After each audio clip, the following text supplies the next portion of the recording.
Assalamualaikum warahmatullahi wabarakatuh. Perkenalkan, nama saya Muhammad Rian Anugrah. Di sini saya akan mempresentasikan dan mendemokan hasil DBMS yang sudah saya buat. Sebelumnya saya akan membacakan janji terlebih dahulu. Saya Muhammad Rian Anugrah, sebagai manusia yang bertuhan, saya mengerjakan evaluasi tugas masa depan dalam mata kuliah dasar-dasar pemrograman untuk keberkahannya. Maka saya tidak melakukan kecurangan seperti yang telah dispesifikasikan. Amin. Oke, pada file header yang saya buat, pertama-tama di sini saya mendeklarasikan variabel global yang nantinya akan digunakan untuk mesin data. Lalu saya juga mendeklarasikan makro warna teks untuk memberikan warna pada teks-teks output yang ada di DBMS saya. Lalu di sini saya membuat dua stack, yaitu yang pertama untuk data mahasiswa dan yang kedua ini stack untuk data foreign-nya. Di sini juga saya membuat beberapa prosedur serta fungsi pada program DBMS kali ini. Di sini contohnya ada prosedur untuk tampilan, misal untuk intro, outro, dan juga guidebook. Lalu di sini juga ada prosedur error handling. Di sini itu isinya kata-kata ketika inputan dari user itu error atau berhasil diproses. Lalu di sini ada prosedur dan fungsi untuk mesin data. Di sini saya menambahkan beberapa tombol baru, yaitu seperti cek EOP. Cek EOP ini fungsinya untuk mengecek apakah dalam suatu inputan user itu memiliki EOP atau tidak. EOP-nya itu adalah tanda pagar ya. Lalu lanjut di sini ada int cek ketik. Jadi di DBMS saya ini bisa menerima data yang mengandung spasi, tetapi data tersebut harus diupdate dalam tanda petik. Jadi fungsi cek ketik ini adalah mengecek apakah tanda petik yang ada di dalam inputan itu memiliki pasangan atau tidak. Lalu lanjut di void spasi. Spasi ini juga sama untuk membantu mengolah data. Ini semua ya, yang ini space. Nanti itu tuh untuk mengolah data yang dimana data tersebut mengandung spasi di dalamnya. Lanjut ke prosedur write file. Prosedur write file ini fungsinya untuk menuliskan data yang ada pada stack ke dalam sequential file-nya. Ini juga setiap prosedurnya rata-rata memiliki dua jenis ya. Yang pertama itu untuk jenis data mahasiswa dan yang kedua itu untuk jenis data foreign. Jadi saya membedakan di antara kedua stack tersebut. Tapi alur pemrogramannya mirip, bahkan ada beberapa yang sama. Lalu di sini ada read file. Kalau ini kebalikannya dari read. Kalau read ini dia memasukkan data dari sequential file-nya ke dalam struct-nya untuk diolah. Lalu ada fungsi searching. Searching ini ketika user melakukan perintah, maka ID dari perintah yang dimasukkan oleh si user itu akan dicek apakah primary key atau foreign key yang diinputan itu ada dalam tabel atau tidak, seperti itu. Dan di search primary dan foreign ini dia tuh mengembalikan nilai indeksnya jika datanya ditemukan. Lanjut ke prosedur join file. Join file ini maksudnya adalah mengubah data dari sequential file mahasiswa yang awalnya berisikan ID foreign menjadi data-data foreign yang sesuai dengan ID-nya, lalu memasukkannya ke sequential file baru yang bernama file final. Lanjut di sini ada prosedur untuk input data. Untuk ini itu fungsinya sesuai namanya untuk menginputkan data yang berhasil diproses oleh si programnya. Jadi ketika user menginputkan suatu data baru seperti data mahasiswa atau data foreign, maka itu akan diproses di prosedur ini. Lanjut untuk update mahasiswa dan foreign, ini juga sama untuk mengupdate atau memperbaharui data yang sudah ada dalam tabel. Lalu ada prosedur delete untuk menghapus data, tapi pada delete foreign yang sini itu dia tidak bisa menghapus data foreign yang mana ketika data foreign-nya itu sedang digunakan dalam tabel mahasiswa. Jadi data foreign yang bisa dihapus itu hanya data foreign yang benar-benar sedang tidak terpakai. Lalu ada juga prosedur show data. Show data ini untuk menampilkan data-data yang ada di dalam sequential file ke dalam tabel dinamis. Di sini ada tambahan untuk show join, itu maksudnya ketika kita mau menampilkan beberapa file pilihan saja, seperti kita mau menampilkan 2 sequential file atau 3 sequential file atau semuanya. Lalu di sini juga ada prosedurnya yang mana ini akan masukkan datanya ke dalam tabel dinamis. Seperti itu. Lanjut ke mesinnya. Di sini programnya cukup panjang, tetapi ini hanya implementasi dari apa yang sudah saya jelaskan sebelumnya di bagian header. Jadi saya tidak akan terlalu panjang di sini. Kita lanjut saja ke main. Di main ini saya menggunakan perulangan yang mana programnya akan terus berjalan ketika nilai exit-nya itu sama dengan 0. Jadi ini juga ada pengecekan apakah inputan dari user itu merupakan perintah input, update atau yang lainnya. Jadi saya memiliki di sini juga saya memiliki dua exit ya. Dua exit, yang pertama itu exit biasa seperti ini. Dan yang kedua ada exit yang cukup panjang seperti ini. Jadi ketika semua kata ini sesuai, maka exit akan diinisialisasi dan program akan berhenti. Oke, mungkin kita bisa langsung saja mendemokan DBMS-nya. Oke, sekarang kita sudah ada pada command prompt. Pertama-tama kita harus memasukkan perintah seperti ini agar ASCII pada DBMS-nya dapat ditampilkan.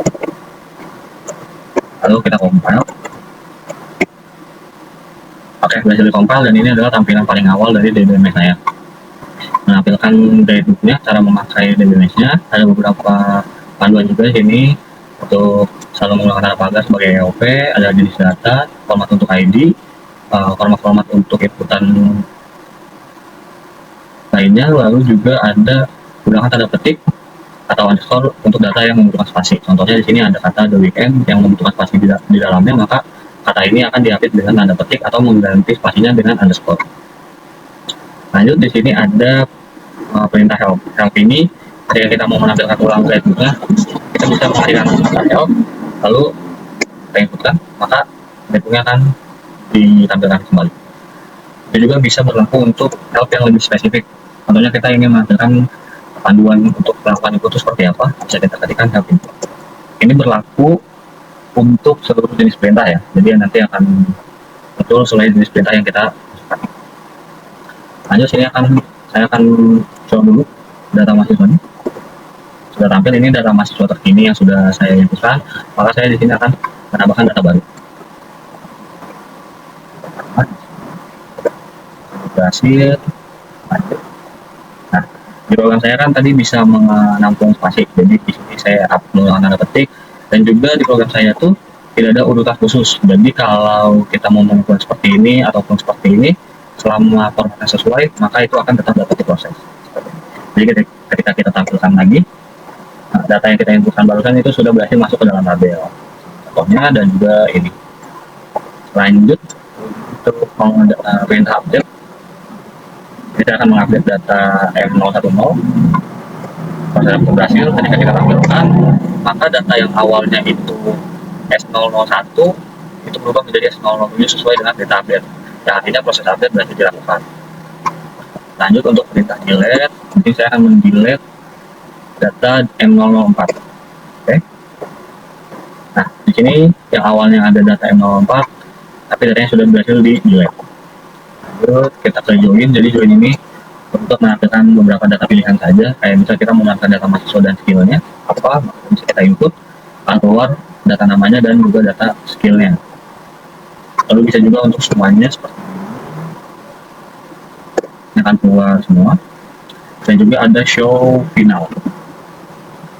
Show final ini mirip dengan join semua file, tapi bedanya kalau di join semua file itu dia menampilkan datanya dan juga ID korenya. Sedangkan di show final ini dia tidak menampilkan ID, melainkan langsung menampilkan datanya saja. Oke, lanjut kita ke contoh-contoh error handlingnya di sini. Pertama, ketika inputan tidak memiliki EOP ya, error. Lalu kedua, ketika data yang diinputkan itu sudah ada, di sini sudah ada ya 010, kita inputkan lagi maka dia akan error. Lalu ketika datanya banyak katanya kurang, juga ketika banyak katanya itu lebih. Lalu lanjut ke error berikutnya, yaitu error ketika tipe forensinya ini sama, ini dua-duanya U0, U dan juga U harusnya berbeda. Ini error. Lanjut ketika ID-nya justru berisi huruf pada karakter lainnya selain karakter pertama, ini akan error juga.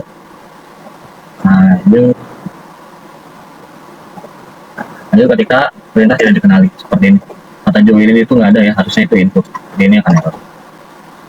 Nah, ketika kita mau input tapi langsung di data finalnya gitu tanpa memasukkan ID correct, ini juga akan error karena nggak bisa melakukan perintah pada data final kecuali perintah show.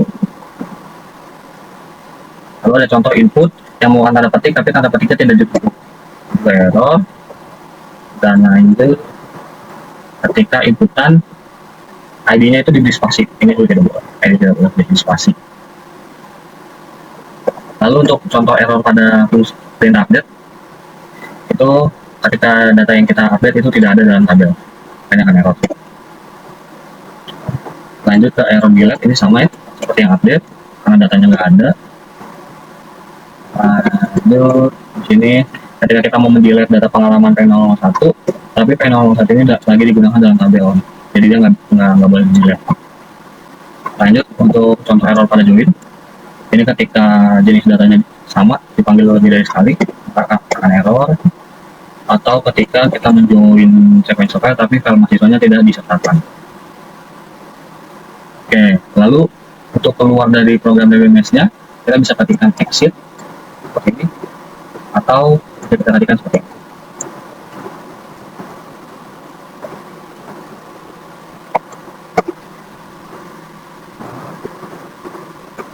Oke, mungkin cukup sekian presentasi dan demonstrasi dari TBMS-nya. Kurang lebihnya saya mohon maaf. Wassalamualaikum warahmatullahi wabarakatuh.